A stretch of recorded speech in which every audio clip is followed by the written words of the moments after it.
Hello again to my vlog. Magandang hapon, umaga at gabi sa inyong lahat. Pupunta tayo sa altitude. May bibilihin tayong Insta360.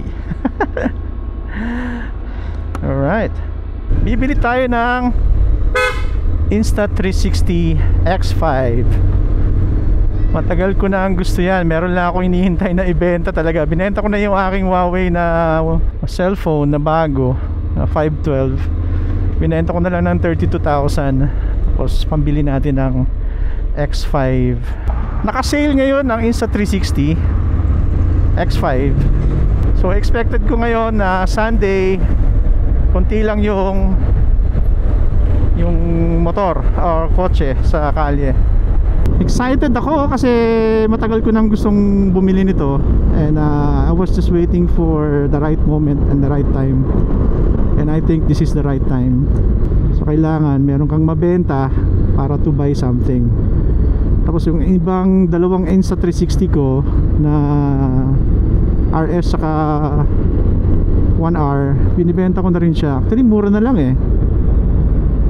Pwede ko ibenta ng 6,000 yung isa pwede ko ibenta ng 10,000 yung RS. Kung nagtatanong ngayon kung bakit hindi DJI yung kinuha ko mga parts, marami pang issue yan. Ang issue sa DJI yung nagmo-moist yung lens.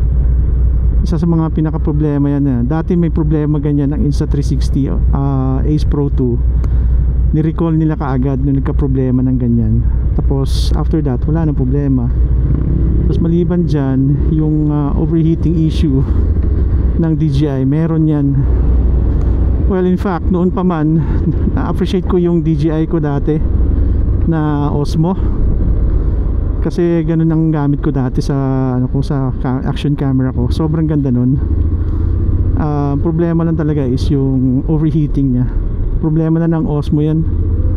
Never naman sila nagkaroon ng improvement for that. I don't know why. I don't know pwede nyo ako i-correct if I'm wrong. Yun ang problema talaga ng Osmo. And so far naman kasi never naman ako nagka-problema sa Insta360 sa overheating. Never, as in never. Kahit dun sa mga old version na Insta360 niya, wala akong problema sa overheating. Isa sa mga main features ng Insta360 kasi, one of the greatest advantage nila is yung changeable lens. Meron actually nangyari na ilalabas yung GoPro Max 2. Magkaroon ako ng GoPro Max 1 version 1. Maganda yun, pero sobrang bigat lang niya talaga. Sobrang niya, UUP yung dun ang selfie stick so sobrang bigat niya. Oo, pero maganda yun. Ganda quality, maganda ang photos. Kahit magkuha ka ng photos doon, maganda. Mas maganda pa yun sa Insta360 kumuha. Except lang of course sa mga Ace Pro 2. Maganda kumuha ang Ace Pro 2 na photos parang DSLR lang. Parang Fuji kumuha. So na-experience ko dun sa Pro Max. Pro Max ko dati sa GoPro Max.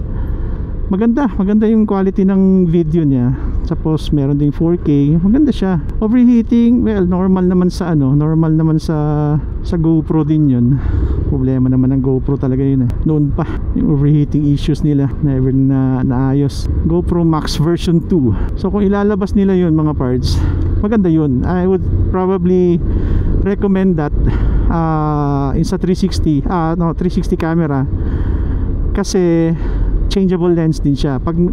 Ang pinaka-importante kasi sa Insta360 is yung napapalitan yung lens just in case magkaroon ng accident. Kasi hindi mo talaga maiwasan na magagasgasan mo yung lens mo Kaya lang naman ako nagpalit ng gusto kong magpalit ng Insta360 na camera kasi medyo sablay yung low light dun sa RS.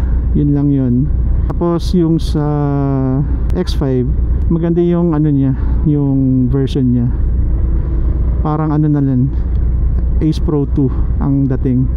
Kasi mas gusto ko yung mas gusto ko yung Insta360 gamitin pag nagmumotor ka. Kasi pwede mo lang baliktarin yung lens mo na naka-focus sa'yo tapos naka-focus sa harap. Kaya mas ma-recommend ko yung mas GoPro Max 2. Kasi kung hindi pa rin maayos ng DJI na magpapalit sila ng lens na or mayroong replacement lens yung 360 nila, then hindi talaga i-consider ng mga tao yan, kasi yun talaga ang breaking point mo na kung ano yung bibilhin mo talaga eh.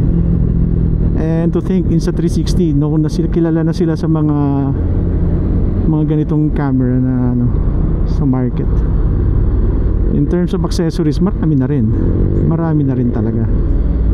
Kaya tayo pupunta sa Altitude on a Sunday.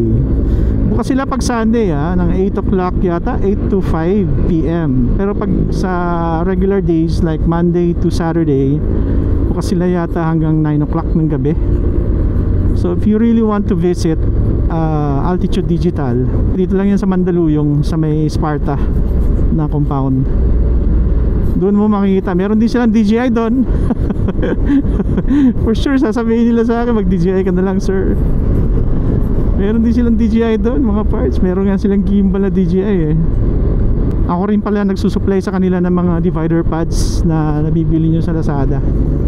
Mumurahin lang. Ako nagsusupply sa kanila nun. So nagbibenta tayo ng Raptor case. If you want, pwede rin naman ako magbenta ng DJI. To be honest, mas gusto ko na to gamitin kaysa sa Vespa. Mas gusto ko siya gamitin, promise. Hindi ko nga alam kung ibibenta ko pa ba yung Vespa ko eh. Ano sa tingin nyo mga parts? Go na ba natin? Benta na ba natin? Bili tayo ng ano, mas maliit, magaan. Kasi gusto ko yung Kimco Dollar eh, na pwede kang maglagay ng mga divider pads sa wrap tsaka hard case. Sobrang useful siya for me. Para sa akin para sa akin lang naman.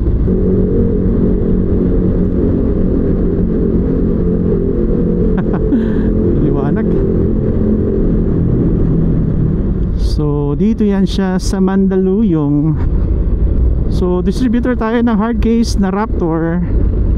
Kung gusto nyo bumili sa akin at magpa-customize ng divider pad sa akin mga parts, message nyo lang ako. Kahit dito na sa YouTube pwede naman, or message nyo ako sa sa Facebook page ko. Meron din naman akong Moto Gadget na page.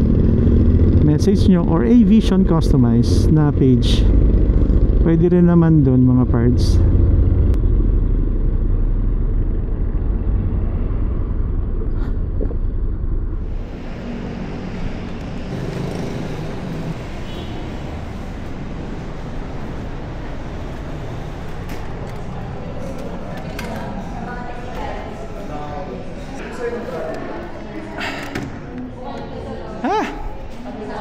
Okay lang?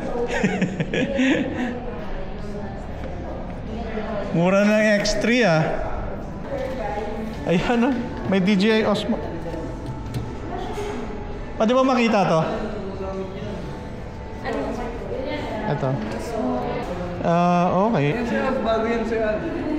Bro, ang pangit dito, yung lens, hindi siya napapalitan eh. Diba? Tsaka nagmo-moist to eh. Wala pa siyang wala pa siyang lens guard. Iyon na nga ang problema niya. So hindi talaga ako ma-recommend na. Pero meron ako nito.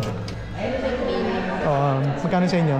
4,999. 4,900? Seryoso? Nabili ko yung akin 2,900 nung promo sila. Baka nag-answer. Ang regular kasi niyan sir, 4,999. Oo, 4,000 talaga to. Transmitter tsaka 1 receiver.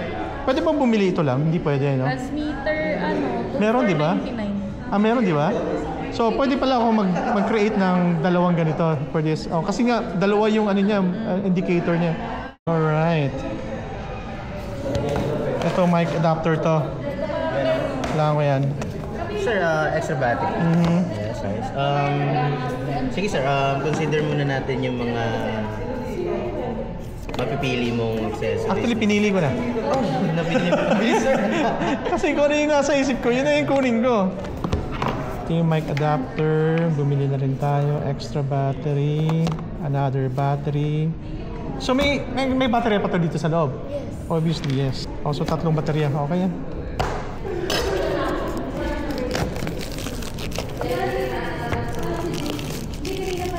So meron na tayong 3 baterya ha. Hindi ka naman bibitin yan for sure. Yes po. Okay, sige. Yan, tinamagnorante. Every moment angle. Okay. Magkano na ba ang pag-changeable lens nito? Magkano na ngayon? Ang replacement kit sir, Nasa nasa 190, no? wala tol, mga 1 lang, 1,390. Okay, mura lang. Replacement kit, 1,315 yun. Yung stock Wala na- siyang cover. Ay, lens cap, wala. Wala ka rin dyan. Sa ito yung itsura niyan. Yung all-weather charging cover. Patingin. Bali, Anong meron sa loob? Hindi ko pa po mahuhusan. Ipapaprocess. So, Ito lang po yan, yung meron siya. Yan lang po mismo. so parang may tabon lang siya sa taas? Yes po. Pero weatherproof yan. Yes po, all weather. While raining, hindi maapektuhan yung port niya inside since yung kasama nating cord, no? May weatherproof, all weatherproof. Okay, sige, sama mo na yan. nating cord, sir. May rubber, yung rubbers kasi yung ano niya dito, finish. Then pag nag-contact din siya dito. Sige, kunin ka, buksan mo. Yes po. Oh yan, nabanggal na pala sir. Oh. May ako tumingin sir. Okay. Yan assist na yan sir na ganyan. Tapos ano na lang siya, angat mo na lang siya, lalabas na yung port niya. Oh, Hindi mo na kailangan i-open. ganda siya, ah. Oh, ganda nga. So kung magtatanggal ka, tanggalin mo lang to, ganun. Opo, hindi mo natatanggalin yung pin. Katulad nung sa stock na ano niya. Yung stock na lang, kailangan mo siyang tanggalin, i-press down. Ayan sir, hindi. I-ano mo na lang, nakaumbok. Okay, got it. Nice. So all weather, so kahit habang nagda-drive ka, naka-charge siya. Yes, sir, Okay, pwede got siya, it. sir.